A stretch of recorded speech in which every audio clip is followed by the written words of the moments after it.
Guys, अगर मैं आपसे सवाल पूछूं कि आज की डेट में सबसे कीमती चीज कौन सी है तो आप लोग क्या जवाब देंगे? आपके जवाब का तो मैं नहीं जानता, लेकिन अगर यही सवाल दुनिया के मोस्ट सक्सेसफुल लोगों से पूछा जाता तो वो लोग क्या जवाब देते पता है आपको? वो लोग जवाब देते समय, यानी कि टाइम। इससे जुड़ा एक फैक्ट बताता हूं।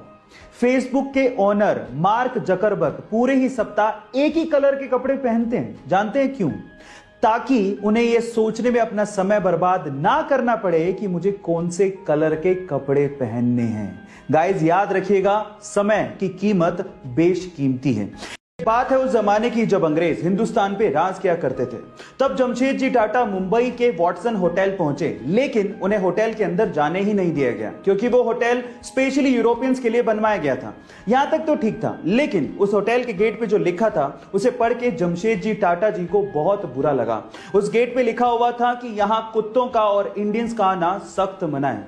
यह पढ़ के किसी को भी बुरा लगता, लेकिन जमशेदजी टाटा जी ने इस बात को दिल पे लगा लिया और उन्होंने उस दिन कसम खाई कि वो मुंबई में हिंदुस्तान का सबसे खूबसूरत होटल बनवाएंगे। और 16 दिसंबर 1903 को उन्होंने ताजमहल पैलेस, जिसे ताज होटल भी कहते हैं, उसको बनवाया और उसके बाद ताज होटल्स की नींव रखी। गाइस, क्या ये फैक्ट इसके पहले तक आपको पता था? और अगर नहीं पता था तो चैट सेक्शन में जरूर लिखिएगा। जब कोई टीम पहले ही टेस्ट में मात्र 36 रन पे पूरी की पूरी ऑल आउट हो जाए तो उस टीम से तो आप क्या ही उम्मीद रखोगे।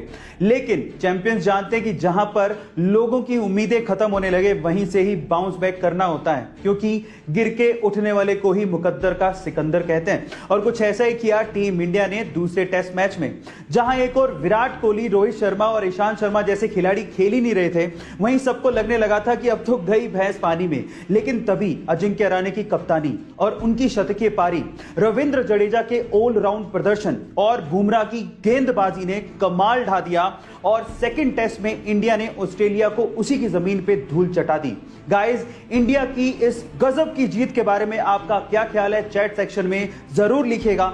गाइस, हमारी हिंदुस्तानी संस्कृति में जब हम अपने मेहमानों को हाथ जोड़ के मिलते हैं तो ये हाथ जोड़ना सिर्फ एक पोस्चर नहीं है, बल्कि इसके पीछे एक वैज्ञानिक तर्क भी है।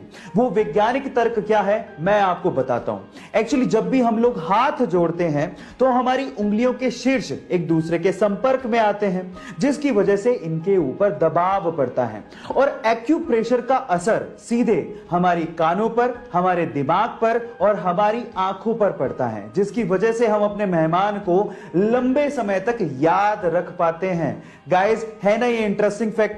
गाइस, ऐसा बहुत बार होता है जब हमें अपने कंप्यूटर या मोबाइल के अंदर पीडीएफ फाइल को इंटरनेट से डाउनलोड करना पड़ता है, लेकिन जो पीडीएफ फाइल आपने डाउनलोड की है उसके साथ वायरस भी तो हो सकता है, जो आपके कंप्यूटर या मोबाइल को इन्फेक्ट कर सकता है, खराब कर सकता है।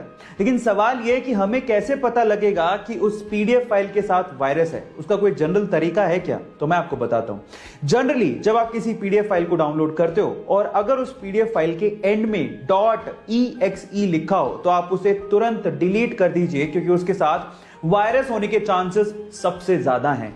याद रखिएगा .exe, ठीक है गाइस। गाइस, एक केबीसी का सवाल पूछता हूं। 2020 में world games athlete of the year award ये किस खिलाड़ी को दिया गया, क्या आप जानते हैं? गाइस, ये विश्व स्तरीय अवार्ड इंडिया की विमेन हॉकी टीम की कैप्टन रानी रामपाल को दिया गया है। Oh my God! और मैं आपकी जानकारी के लिए आपको बता दूं कि दुनिया की वो पहली ऐसी हॉकी खिलाड़ी हैं जिन्हें ये विश्व स्तरीय अवार्ड दिया गया है। गाइस, इसके अलावा इंडियन गवर्नमेंट ने हाल ही में उन्हें पद्मश्री से भी सम्मानित किया है। वो हरियाणा से हैं और 15 साल की उम्र में उन्हें नेशनल हॉकी टीम के लिए चुन लिया गया था। है ना गाइस अमेजिंग फैक्ट? ऐसे अमेजिंग फैक्ट्स के लिए YouTube पे हमारे चैनल को सब्सक्राइब कर लीजिए और अगर आप Instagram पे देख रहे हैं तो मुझे फॉलो करना मत भूलिएगा। मिलते हैं अगली वीडियो में।